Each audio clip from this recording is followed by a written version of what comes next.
Sabía que lo que me habían ordenado hacer estaba mal. Así lo dije y me contestaron que obedeciera. ¿Qué más podía hacer? Si no lo hubiera hecho yo, lo hubiera hecho otro.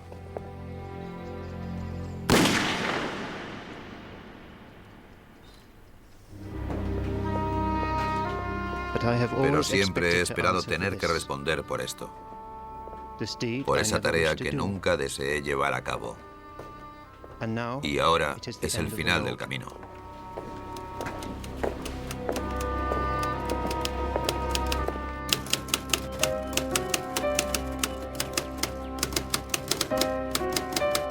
La gran evasión.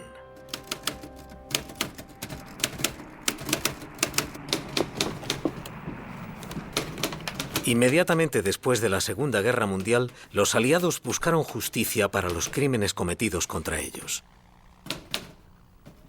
Gran Bretaña persiguió a un criminal de guerra más que a cualquier otro.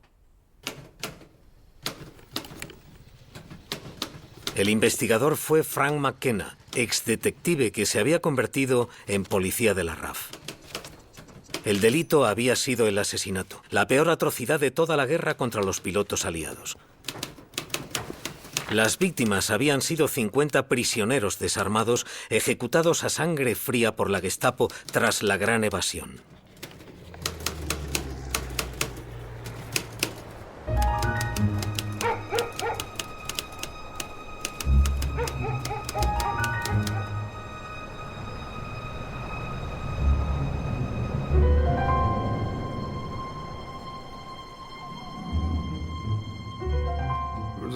Fue el marzo más frío en 30 años.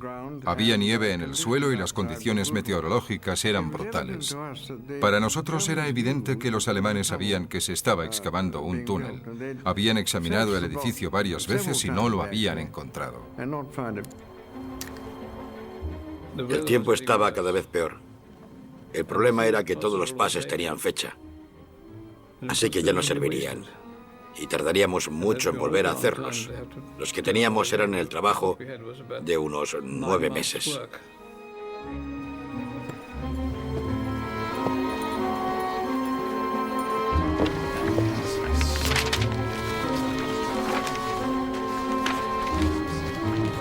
La noche del 24 de marzo de 1944, 200 pilotos aliados estaban hacinados en la barraca 104 en el campo de prisioneros de guerra más seguro de la Alemania nazi en Sagan, cerca de la frontera polaca.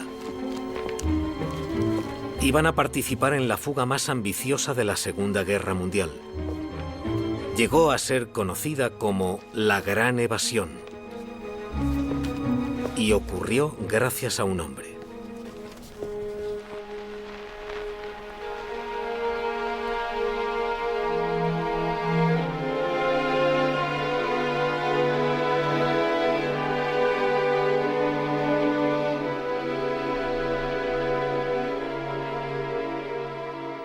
Recuerdo haber oído nombrar a Roger Bushell. Era un fugitivo legendario. Había huido varias veces, había conseguido quedarse fuera durante bastante tiempo y después había vuelto a aparecer. Y oí que citaban su nombre como el de alguien que podría haber muerto. Recuerdo una clara nota de euforia cuando la gente empezó a decir que Roger Bushell iba a volver, y allí estaba, acusado de huir. Sentías que la cosa estaba en buenas manos. Era un hombre de gran habilidad, inteligencia y, por encima de todo, resolución. Hiciera lo que hiciera, ponía todo su empeño en ello. Su verdadero objetivo era conseguir ese gran slam, el gran túnel.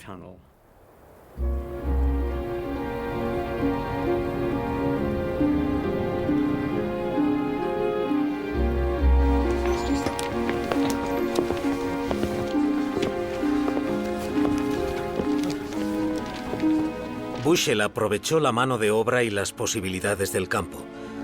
600 hombres se habían pasado un año excavando, falsificando documentos y convirtiendo uniformes en ropa civil. Lo que la organización no podía fabricar debía comprarse. Los pocos que hablaban alemán sobornaban a los guardias para conseguir lo que se necesitaba. Uno de ellos era Dennis Cochran, que hablaba alemán desde los 18 años.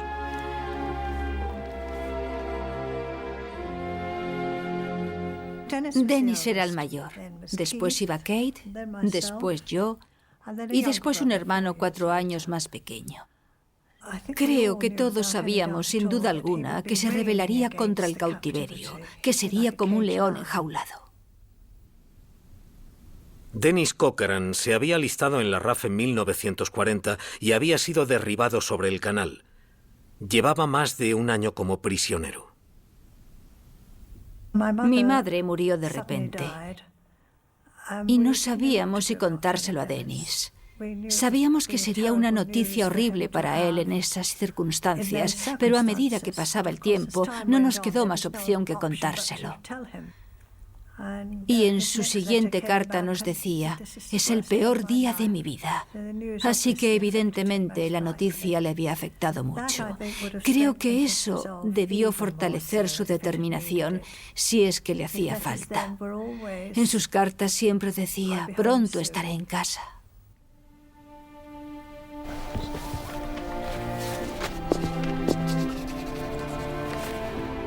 Muchos pensaban en su casa aquella noche. Tom Kirby Green, el jefe de seguridad de Bushel, no veía a su mujer ni a su pequeño hijo desde hacía más de 2 años. Mi adorado amor, pienso muchísimo en ti y te echo de menos. Me siento muy agradecido y muy humilde por tu amor y tu ternura. Espero poder convertir el mundo en un paraíso para ti y para Colin muy pronto. Te quiero, cariño. ¿Qué más puedo decir? Muchos besos. Tú, Thomas. Es la carta que mi padre escribió el día de la huida. Es una carta más corta que las demás porque no tenía mucho tiempo. No creo que pudiera encontrar suficientes palabras para decir todo lo que quería decir, pero lo intentó. Era una persona muy amable, creo. Le gustaban los coches, le encantaba navegar y quería a mi madre. En serio, muchísimo. Y creo que también a mí. Solo sé que le echaba de menos y que era una especie de héroe lejano.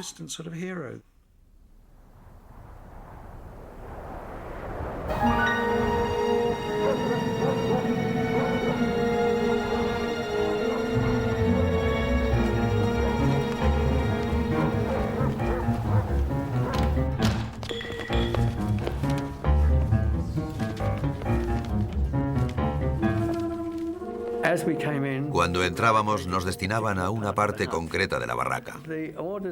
Las órdenes eran que nos sentáramos y nos quedásemos allí hasta que nos llamaran. Había un silencio increíble, teniendo en cuenta lo que iba a ocurrir. Tenía papeles de carpintero yugoslavo. El compañero con el que iba, un tipo llamado Sotiris Skanchikas, piloto de caza griego, tenía papeles de griego. Mi plan era entrar en Checoslovaquia, intentar bajar por el Danubio y entrar a Grecia, donde mi compañero nos serviría de ayuda para llegar hasta Turquía, un territorio común. Ese era nuestro ambicioso plan. Yo era un trabajador francés. Tenía nociones de francés, de la escuela, y documentos con los que podría superar una inspección rápida. Tenía una pequeña cantidad de dinero alemán que podría ser suficiente para comprarme un billete en un tren local, para el que no necesitara un permiso de viaje. A los que no iban en tren se les dijo: lo mejor es ir hacia el sur, y al entrar en Checoslovaquia puede que te ayuden. Montamos una frase en checoslovaco que no recuerdo exactamente, pero era algo así. Ja prisahat Sharham prisesmar timamatka abija angliki officer. Juro por mi madre que soy un oficial inglés. Bueno, siempre crees que hay una luz al final del túnel y que esa luz va a ser la del hogar. Pensábamos que era muy difícil escapar de Alemania. Probablemente menos de un 1% de la gente que escapó del campo llegó a casa, pero pensábamos que habría alguna oportunidad.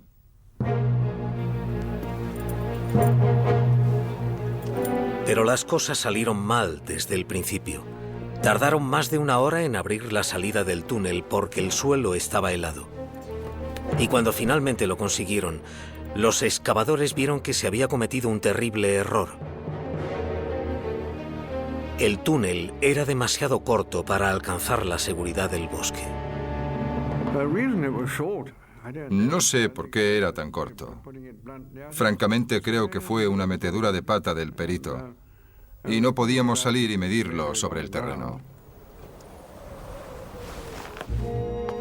Bushell y su equipo idearon rápidamente un sistema para sacar a los hombres sin que les vieran. Pero se había perdido un tiempo muy valioso. La huida ya llevaba casi 2 horas de retraso.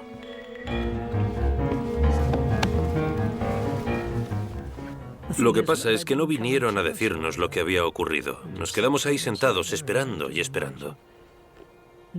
Sabíamos que no podíamos hablar ni nada, teníamos que quedarnos sentados pensando, porque los guardias hacían patrulla nocturna fuera. Roger Bushell fue el 7º en salir del túnel en el primer grupo. Le siguió su compañero de huida, el francés Bernard Schithauer, el 8º.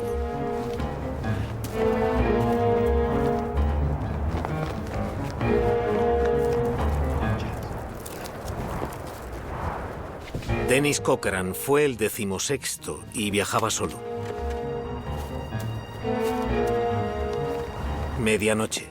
Tom Kirby Green, 21º. Compañero de huida, Gordon Kidder, canadiense, 20º. Jimmy James era el 39º. Finalmente nos llegó la orden de salir. Y fue un momento muy estimulante. Bajamos por el pozo a más de 9 metros, como si bajásemos a la bodega de un barco. Y finalmente llegamos al agujero de salida. Miramos hacia arriba y vimos las estrellas. Me vino a la cabeza el eslogan de la RAF, Per ardua ad astra. Y realmente habíamos trabajado mucho e íbamos a subir hacia las estrellas. Jimmy James salió a la 1:30 de la mañana con el fugitivo griego Nick Skansikas. Al llegar al final te decían, ahí está. Te guiaban por ahí. Ahí está. Adiós. Y subías la escalera. Y lo pasé fatal subiendo esa escalera porque estaba totalmente a oscuras y no podía subir bien. Una vez subido el primer peldaño, no podía flexionar la rodilla lo suficiente para llegar al segundo. Lo que hice fue subirme con las manos, a peso, 9 metros. Entonces me quedé ahí, paré un poco y después me hice un poco más y finalmente llegué arriba. Les Broderick, que viajaba con el canadiense Henry Birkland, fue el número 52 en salir del túnel. Cuando entré en el bosque y miré hacia atrás, me pareció increíble que no nos hubieran encontrado, porque una columna de vapor se elevaba desde el agujero. Abajo hacía mucho calor y fuera mucho frío. Llevaban 6 horas y todo iba muy bien. Pero la suerte se agotó a las 5 de la mañana.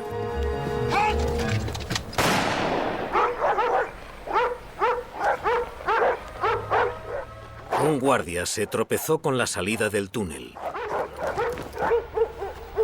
La huida había terminado. En algún momento, a primera hora de la mañana, oímos un solo tiro. Y se podía notar la conmoción provocada por ese tiro temblando en todo el campo, y sabías que los demás intentaban escuchar. Fue una locura. Enseguida supimos que nos habían descubierto y que esos idiotas no tardarían en aparecer. Había que destruir todo lo que se pudiera. Y lo hicimos enseguida. Luego nos empujaron y nos tiraron al suelo. Evidentemente intentaban contar, y supongo que el objetivo de los que se resistían era engañarles sobre la cantidad de gente que se había escapado. Y lo hacían intentando salir de una fila y metiéndose en otra. Ese tipo de cosas. Hubo 1 o 2 llamadas para que estuviesen quietos, still stand, y todo eso. Pero seguían moviéndose, y al final el comandante se adelantó, sacó y amartilló su pistola y dijo: mataré personalmente al próximo oficial que se mueva.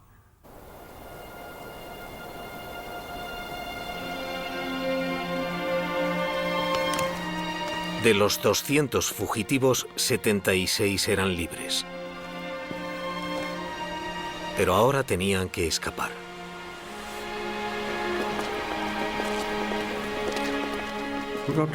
Llegamos a nuestra estación debían de ser las 4 o las 4:30 de la mañana. Había un polaco llamado Monshine que tenía que conseguirnos los billetes porque hablaba muy bien el alemán y tenía un pase.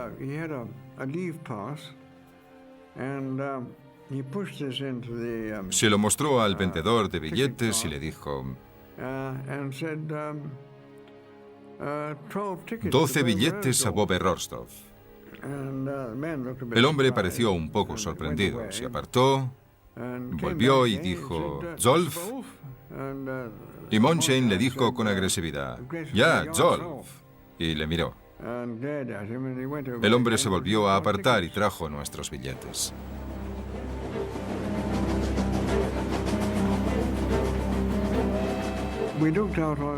Mirábamos un inhóspito paisaje nevado y tras unos minutos el evasor se inclinó y dijo en un susurro: no había visto un paisaje tan nevado desde que me fui de Montreal.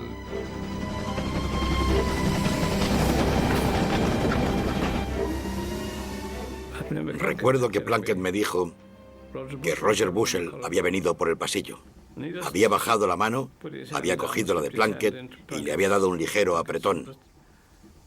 No dijo nada, no lo miró. Y se dio cuenta de que lo hacía con todos los demás fugitivos del tren. Esa era la forma que tenía Roger Bushell de decir que aún estaba al mando, de desearles a todos lo mejor.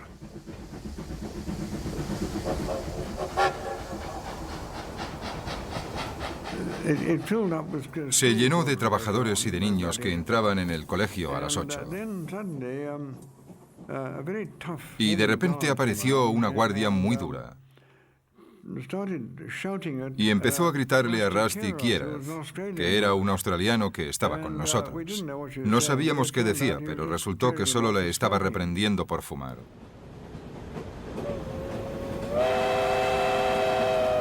Los que no viajaban en tren lo pasaron mal. Era un gran bosque de pinos. Llegamos a una zona en la que la nieve era bastante profunda y tuvimos dificultades para pasar y decidimos que como ya era de día teníamos que sentarnos y esperar. Oímos voces prácticamente todo el día, pero por suerte no se nos acercó nadie. Recordaba con claridad todas esas historias sobre el Ártico que había leído cuando era pequeño que decían: hagas lo que hagas, no te quedes dormido en la nieve porque no te despertarás.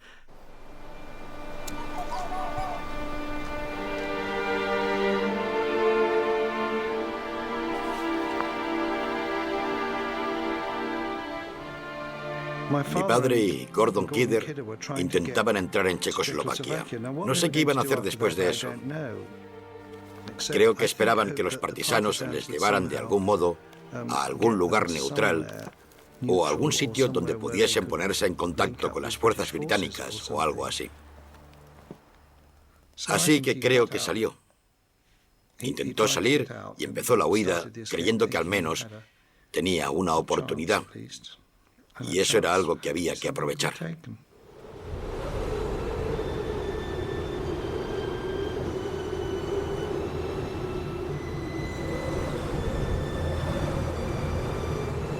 Los alemanes ya habían iniciado una cacería humana a escala nacional. Pero cuando Hitler se enteró, el día después de la huida, se puso furioso.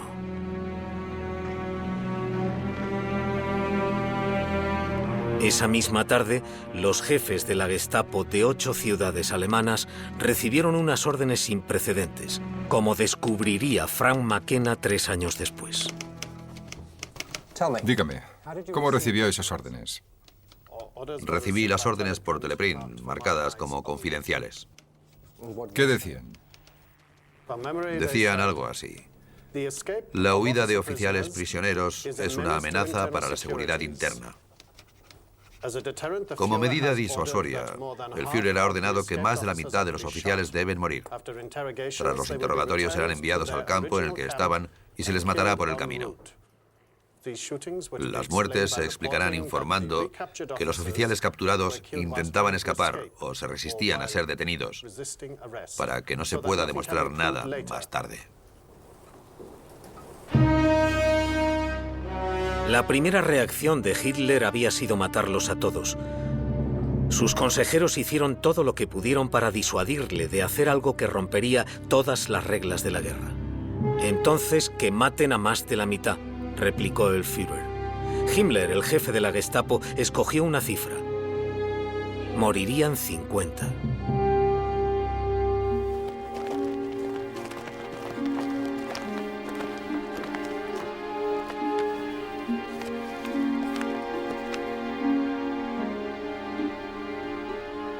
Buchel y Scheithauer, que iban hacia el oeste, avanzaron mucho en tren. Se dirigían a Francia, donde Scheithauer tenía contactos que podían enviarles a Inglaterra.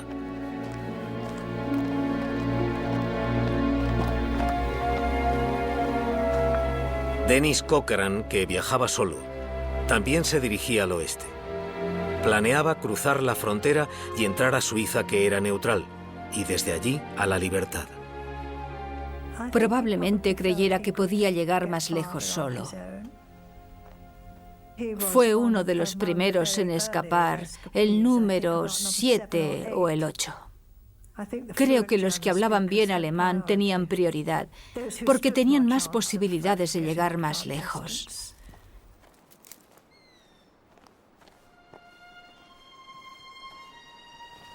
Creo que pensaba que pasara lo que pasara, lo superaría.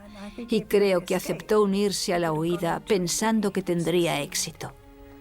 No solo para perturbar a la nación alemana, sino que personalmente pensó que lo conseguiría.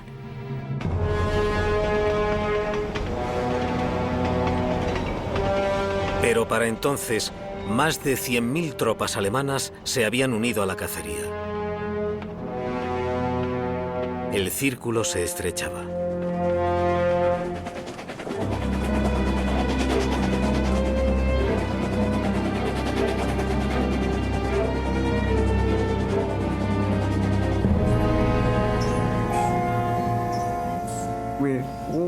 Fuimos caminando hacia la estación del oeste de Hirschberg, de la que salían los trenes hacia la frontera checoslovaca. Nos interceptaron un policía y un civil antes de que pudiésemos comprar los billetes. Nos dijeron, ¿qué hacen aquí? Yo dije, vamos a comprar billetes. Él dijo, papeles. Así que le enseñé mi pase y se lo metió en el bolsillo. Le dije, oiga, tengo que ir a Belgrado, a Yugoslavia, a ver a mi vieja madre, en alemán. Y él me dijo, bueno, está bien, puede venir conmigo a comisaría y explicarlo.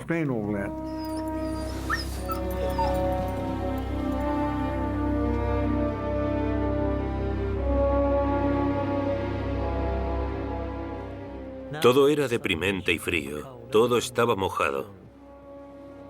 Y en mitad de la noche, Henry Birkeland empezó a murmurar y a hablar consigo mismo. Pensamos, ¿le pasa algo? No se encontraba bien. Decidí que teníamos que dormir bajo techo, al menos esa noche. A lo lejos vimos una luz y pensamos, ahí debe de haber algo. Nos acercamos a una cabaña. Golpeamos la puerta. La razón por la que había luz es porque había 4 guardias alemanes alojados allí. Salieron con sus rifles y ahí terminó nuestro paseo.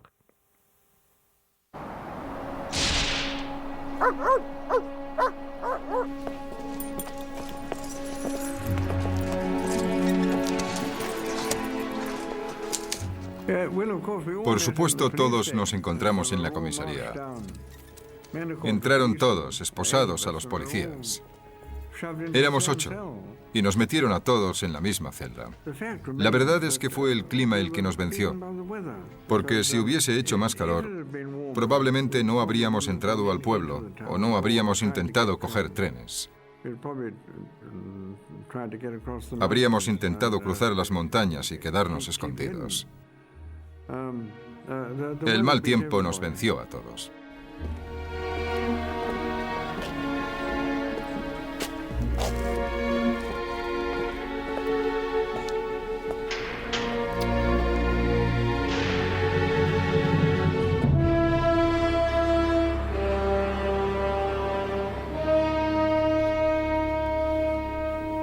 En Berlín se ordenó al general de las SS Arthur Nieb, jefe de la policía criminal alemana, que hiciera la lista de la muerte. Cuando se volvía a detener a los fugitivos, él decidía quién viviría y quién moriría. La Gestapo llevaría a cabo los asesinatos hasta que hubiera 50 muertos.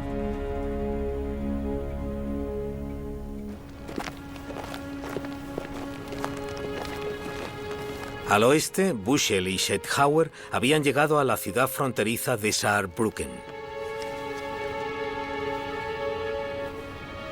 Estaba a menos de 1 hora caminando de Francia. Y con sus pases consiguieron pasar. Después todo salió mal. Un policía les gritó «Buena suerte» y Schethauer contestó en inglés.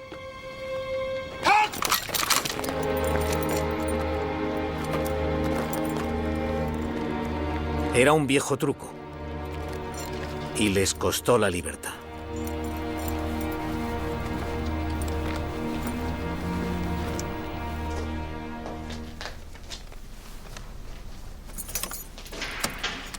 Durante 2 días resistieron, negándose a dar sus nombres o algún otro dato. Pero ante la amenaza de ser fusilados como espías, cedieron y admitieron que eran prisioneros fugitivos, creyendo que serían devueltos a Sagan.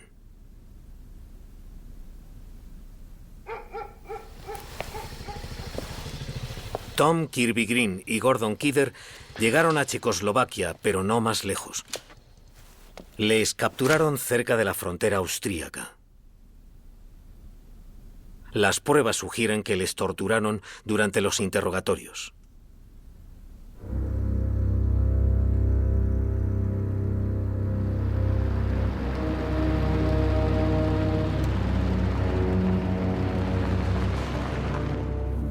Llegó la Gestapo. Les reconocimos porque iban vestidos como agentes de la Gestapo de Hollywood, con largas chaquetas de cuero y esas cosas. Vimos cómo se iban los chicos, cómo se los llevaban. No sabíamos quién era quién.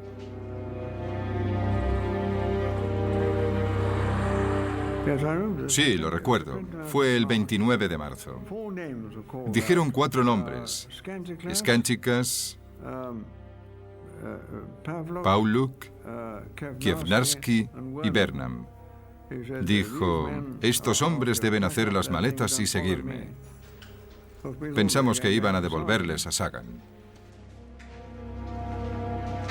Al mismo tiempo, en 7 cárceles de Alemania se decían otros nombres.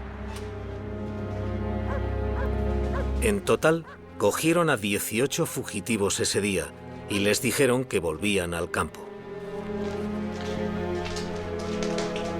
Entre ellos estaban Tom Kirby Green y Gordon Kidder, liberados tras 2 días de interrogatorio.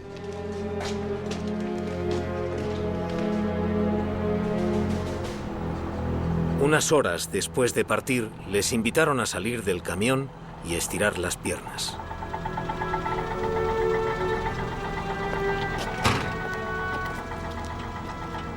Sabía que era un prisionero de guerra. Lo sabía. Sabía de las alambradas y esas cosas. Todo el mundo decía que estaba a salvo. Que estaba a salvo. Así que no me preocupé. Y también decían, y yo les creía, quería creerles, que volvería a verle algún día.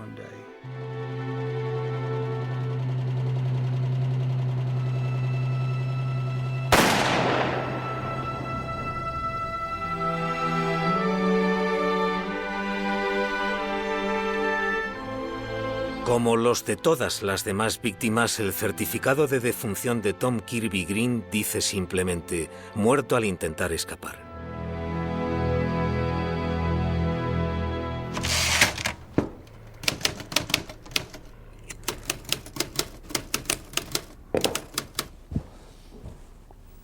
Dígame exactamente lo que ocurrió. Me llamaron para ver a mi superior. Tenía un teleprint delante y me preguntó si alguna vez había entrado en acción. Le dije que no.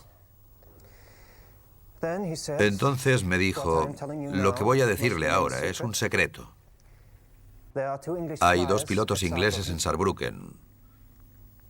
Hay que matarlos por orden del Führer. Le dije que disparar a oficiales desarmados no estaba bien. Me contestó, está bajo mis órdenes y seguirá mis instrucciones. Los oficiales eran Roger Bushel y Bernard Scheithauer.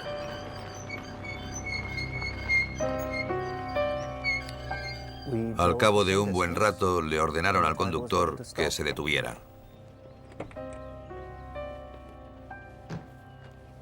Salimos y les dijimos a los prisioneros que debían salir y estirar las piernas, que teníamos un camino muy largo.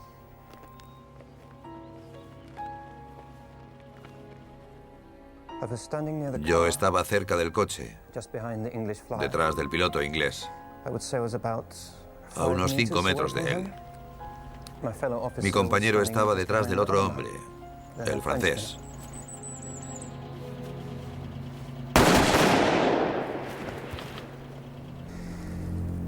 Levantamos las pistolas al mismo tiempo y disparamos.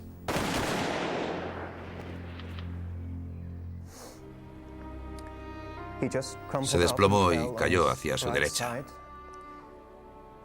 Cuando me acerqué a él, vi que aún se movía, así que apoyé mi pistola sobre su sien y volví a disparar. Murió inmediatamente.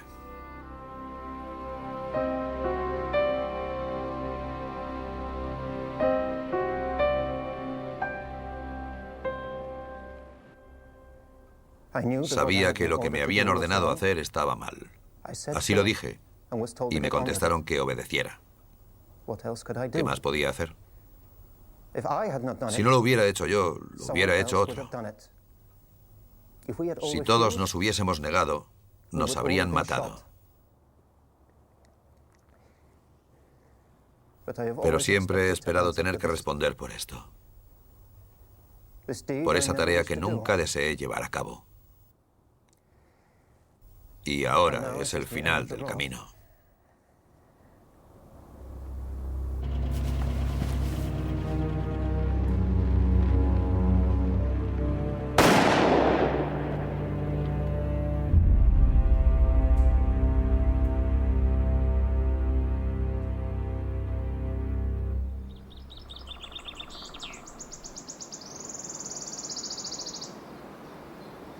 El 30 de marzo, 6 días después de la huida, Roger Bushel y 21 de sus hombres habían muerto. Muchos otros estaban bajo custodia alemana.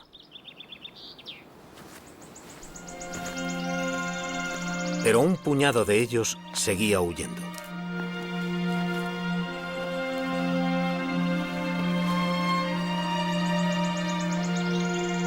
Dennis Cochran se había ocultado unos días, mezclándose con un grupo de trabajadores extranjeros, barriendo las calles de Frankfurt antes de seguir con su huida.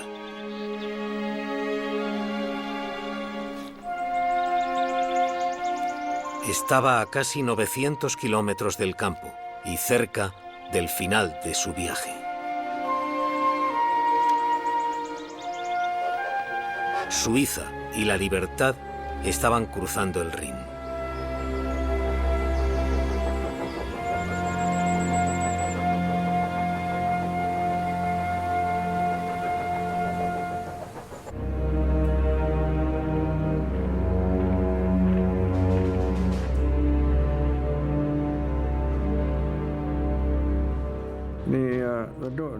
La puerta se abrió sobre las 5 de la mañana. El Meister asomó la cabeza y dijo: Levántese, levántese, venga conmigo. Le pregunté por qué, y él dijo: ya lo verá.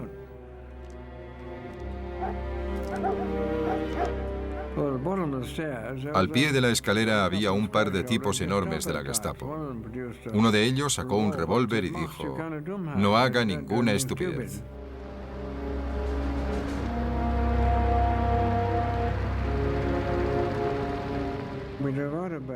Fuimos en coche hasta Berlín. Entramos en un bosque oscuro y de la nada apareció un muro enorme con vallas electrificadas. Había torres de guardia y pensé que aquel debía de ser mi destino. No estaba muy equivocado.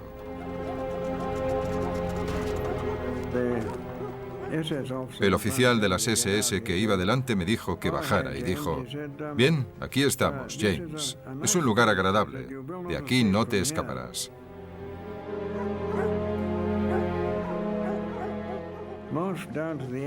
Fuimos hasta la última barraca, donde me encontré cara a cara con el teniente coronel Day, que era un oficial superior británico. Le dije: hola señor, ¿dónde estoy? ¿Es Colditz? Él dijo: no, ojalá lo fuera. Pero la única manera de salir de aquí es por la chimenea. Es el campo de concentración de Sachsenhausen.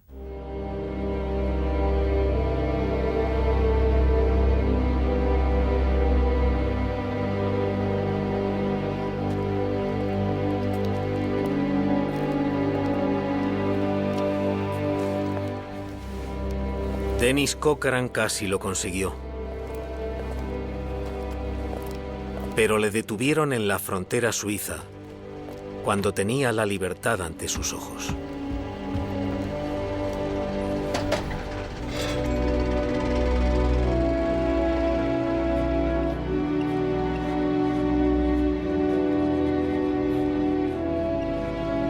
Lo más seguro es que fuera su pase falsificado lo que le delató. Los alemanes habían cambiado el diseño de todos los pases oficiales en un intento de atrapar a los fugitivos.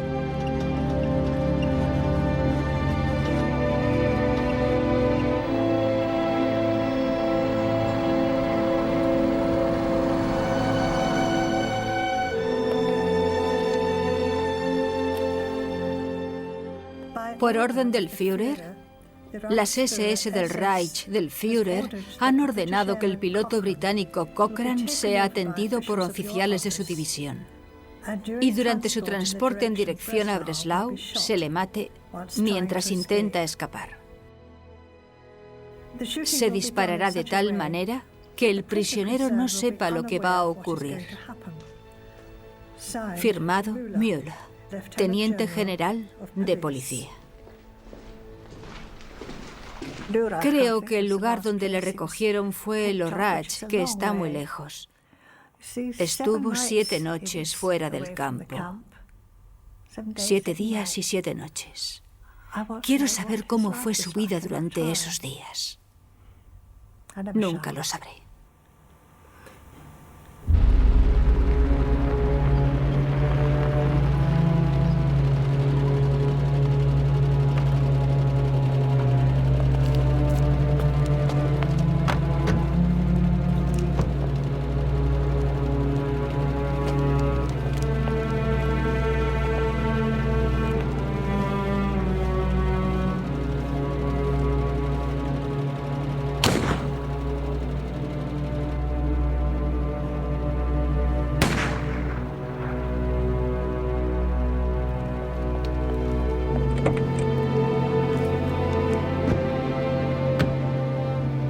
A Dennis le habían disparado 2 veces.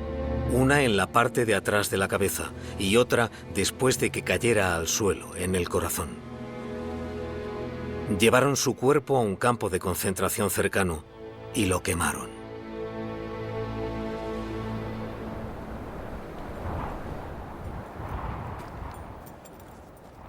Creo que Bill Jennings nos llamó la atención a todos. Nos pusimos de pie un momento y Massey, que estaba visiblemente emocionado, dijo: me han llamado a la oficina del comandante esta mañana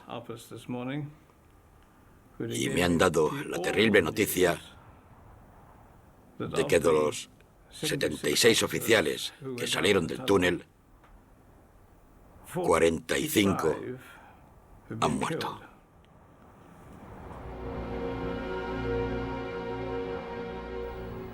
Cuando se lo dijeron al oficial, su reacción inmediata fue preguntar ¿cuántos heridos hay? Y tras vacilar, los alemanes admitieron que no había, todos habían muerto.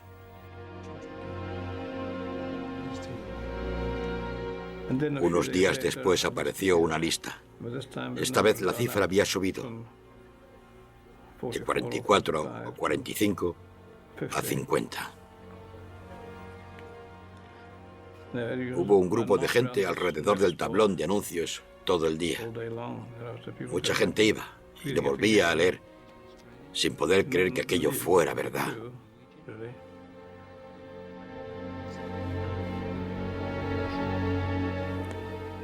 Sé que Al Haig tenía los dedos de los pies congelados, pero le mataron por intentar escapar. Apenas podía caminar.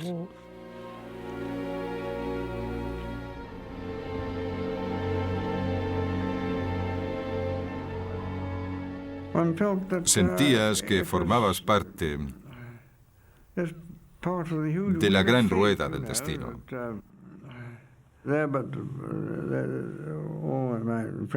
Todos mis amigos, o muchos de mis amigos, habían muerto. Pero por la gracia del Señor yo también podría haber muerto.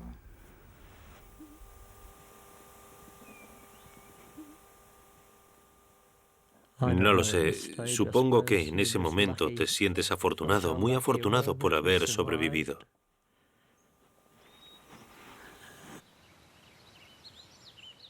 Supongo que solo conmoción. Y más tarde alivio y asombro. ¿Por qué no era yo uno de ellos?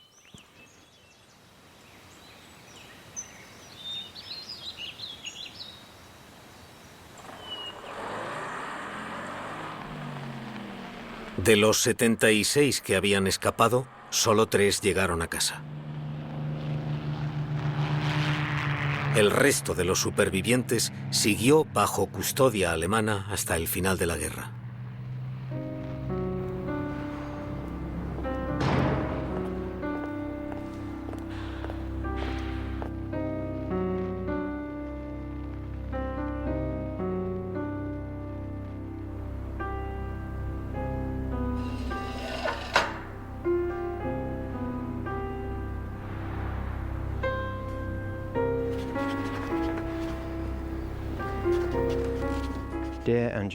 Querida Angela, querida Ingeborg, querida Helga, queridas mías.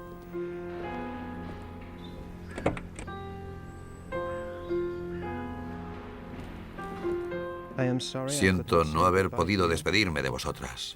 Ahora soy prisionero por cumplir una orden oficial y espero justicia. Si no os lo dije fue porque no quería preocuparos. Sería mucho más fácil sufrir la muerte 3 veces para poder evitar que os ocurriera a vosotras, especialmente a las niñas.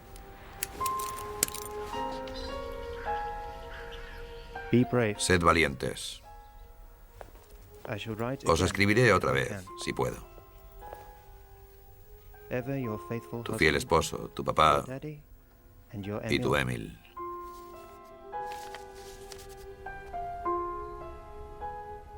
Recuerdo que estaba con mi padre cuando abrió el telegrama. Una afirmación desabrida. Muerto al intentar escapar. Habrá más detalles. Y eso era todo. No tenían nada más que decirnos en ese momento. Lo leyó y me lo pasó. Teníamos una sensación de insensibilidad. Mi madre vino a pasar el día. No era mi cumpleaños, pero tuve un día sin clase y no me pregunté por qué, ya que me alegraba mucho verla. Es genial tener un día libre para ir a cenar a algún lugar con tu madre. Y como siempre, cuando llegó el momento de irse, lloraba. Siempre lo hacía cuando nos separábamos. Así que no me pareció que tuviera ningún significado especial. No pudo hacer acopio de fuerzas para decirme, en el momento que quería hacerlo, que él había muerto. Le faltó valor. Muy comprensible, pero muchos años después me dijo que se sintió como si me hubiera defraudado. Lo que no era cierto. La investigación de McKenna envió a 18 oficiales de la Gestapo a juicio por asesinato. 5 de ellos fueron condenados a penas de entre 10 y cadena perpetua. Otros 13 fueron condenados a muerte. Emil Schulz fue colgado el 26 de febrero de 1948 en el patio de la cárcel británica de Hameln, cerca de Hamburgo.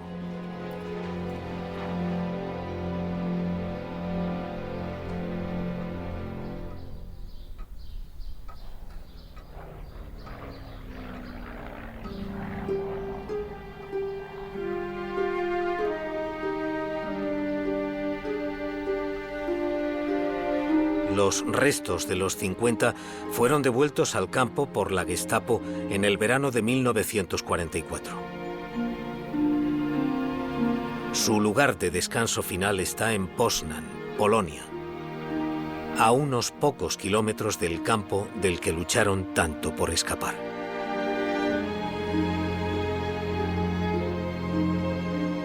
Hank Birland, Gordon Brettel, Johnny Ball, Roger Bushell, Mike Casey, Jimmy Katana, Arnold Christensen, Dennis Cochran, Ian Cross, Haldor Espelet, Brian Evans, Niels Figelsang, Johannes Gubbs. ¿Valió la pena? Dijeron que hubo 100.000 tropas involucradas en nuestra búsqueda. Supongo que causamos bastante revuelo, pero ¿valió la pena?